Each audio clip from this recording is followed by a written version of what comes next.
प्रिय विद्यार्थियों, इस वीडियो में आज हम हिंदी पुस्तक का दूसरा पाठ दो बैलों की कथा इसको पढ़ेंगे और इसके लेखक हैं प्रसिद्ध साहित्यकार मुंशी प्रेमचंद। तो आओ इस पाठ को शुरू करते हैं। झुरी नाम का एक किसान था। किसान का क्या नाम था? झुरी। उसके पास दो बैल थे, हीरा और मोती। कितने बैल थे झुरी के पास? दो। और उनके नाम क्या थे? एक का हीरा और दूसरे का मोती। दोनों बैलों में बहुत प्यार था। दोनों बैल आपस में बड़े प्रेम से रहते थे। झुरी उनके चारे पानी का बहुत ध्यान रखता था। बैलों के चारे पानी का ध्यान कौन रखता था? झुरी। वह कभी भूलकर भी उन्हें मारता पीटता नहीं था। झुरी कभी भी उनकी पिटाई नहीं करता था। अतः वे भी झुरी को बहुत चाहते थे। तो ये भी एक प्रश्न है, वो बैल झुरी को इतना क्यों चाहते थे या झुरी से इतना प्रेम क्यों करते थे? क्योंकि वह उनके चारे पानी का बहुत ख्याल रखता था, उनको पानी पिलाता था, उनको चारा खिलाता था और कभी उनको मारता नहीं था, प्रेम से का व्यवहार करता था। इसलिए वे झुरी से प्यार करते थे। पशु भी प्यार का भूखा होता है। पशु माने जानवर। अगर पशुओं से वो प्यार करता है तो वो भी उससे प्यार करते हैं। झुरी की पत्नी का भाई, झुरी की एक पत्नी थी, उसका भाई गया प्रसाद। झुरी की पत्नी का जो भाई था उसका क्या नाम था? गया प्रसाद। पत्नी के भाई का नाम गया प्रसाद। एक बार हीरा और मोती कौन थे? बैलों के नाम हीरा और मोती को कुछ दिनों के लिए अपने गांव ले जाने लगा। जो झुरी की पत्नी का भाई था अर्थात झुरी का जो साला था, वो उन दोनों बैलों को अपने गांव ले जाने लगा। बैलों को बड़ा आश्चर्य हुआ। आश्चर्य मीन हैरानी, अचरज हुआ कि वह उन्हें कहाँ और क्यों ले जा रहा है। रास्ते में उसने बैलों को बहुत पीटा। रास्ते में बैलों को किसने पीटा? झुरी का जो पत्नी का भाई था गया प्रसाद। गया प्रसाद ने रास्ते में बैलों को बहुत पीटा और घर पहुंचकर उनके सामने रूखा सूखा भूसा डाल दिया। भूसा किसको कहते हैं? चारे को, जो हम घरों में डालते हैं, जिसको हरियाणवी भाषा में सानी कहते हैं। सूखा भूसा डाल दिया, परंतु उन्होंने उसे सूंघा तक नहीं। किसने नहीं सूंघा? बैलों ने उसे सूखे चारे को सूंघा भी नहीं। रात होने पर दोनों बैलों ने वहाँ से भाग जाने का निश्चय किया। निश्चय करना माने क्या होता भाई? प्रण करना, मन बनाना। उन्होंने जोर लगाकर रस्सियाँ तोड़ डाली। जिन रस्सियों से वो बैल बांध रखे थे उन रस्सियों को तोड़ दिया और भाग निकले। सुबह होने पर झुरी ने उन्हें थान पर खड़े देखा तो सब कुछ समझ गया। थान क्या होता है भाई? ठाण, जिस तरह हम ठाण कहते हैं ना। सुबह होने पर झुरी ने उन्हें थान पर खड़े देखा तो सब कुछ समझ गया। प्यार से वह बैलों के ये कहाँ क्या आ गया भाई?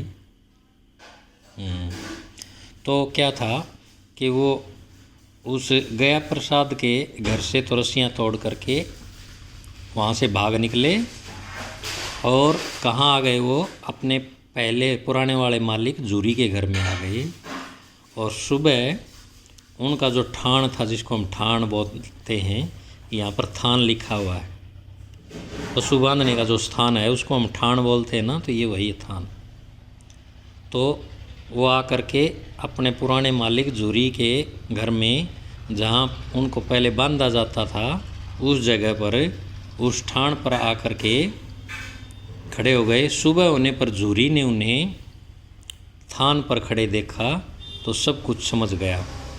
प्यार से वह बैलों के शरीर पर हाथ फेरने लगा, परंतु झूरी की पत्नी उन्हें देखकर जल भुन गई। जल भुन गई का मतलब गुस्से में हो गई या नाराज हो गई। उसने उनके सामने रूखा सूखा भूसा डाल दिया। रूखा सूखा कैसा होता है? भूसा तो मैंने आपको बताया, न्यार या सान्नी जो हरियाणा में बोलते हैं वो, या चारा, भूसा को चारा बोलते हैं। रूखा सूखा मतलब ऐसा ही जो बिल्कुल खाने लायक नहीं था, वो भूसा डाल दिया। फिर भी वे खुश होकर उसे ही खाने लगे।